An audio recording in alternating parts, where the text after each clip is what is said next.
मैं बार बार हर हाईवे की वीडियो बनाता हूं जहां पर लाइट नहीं होती, लेकिन शहर का भी सेम वही हाल है टाउनशिप भिलाई का।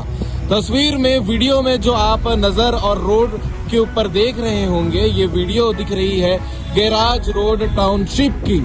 हर बार की तरह यही बोलना पड़ेगा कि यहाँ के जो जिम्मेदार नेता या अधिकारी हैं, डीएसपी प्रबंधन है, सो रहे हैं आराम से।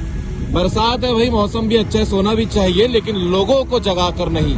ये उतना ही गलत है जितना गलत लोगों की जिंदगी के साथ होता है जब इस सड़क पर लाइट नहीं होने की वजह से हर दिन हादसे हो रहे हैं, लोग गिर रहे हैं। उनके साथ जो हो रहा है उनके परिवार वाले जानते हैं। तो भैया ये वीडियो उन जिम्मेदार नेताओं तक, अधिकारियों तक पहुंचाइएगा।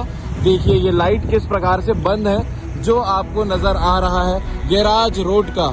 चाहे दुर्ग से जब ब्रिज उतरकर आप गैराज रोड से होते हुए सेक्टर 1 की तरफ जाएंगे तो पूरा अंधेरा ही अंधेरा नजर आएगा। सिर्फ 2 व्हीलर और 4 व्हीलर की लाइट आपको नजर आएगी जो रोड पर दिख रही है, सिर्फ इतना ही। और हादसे बचाने के लिए इतना काफी नहीं है।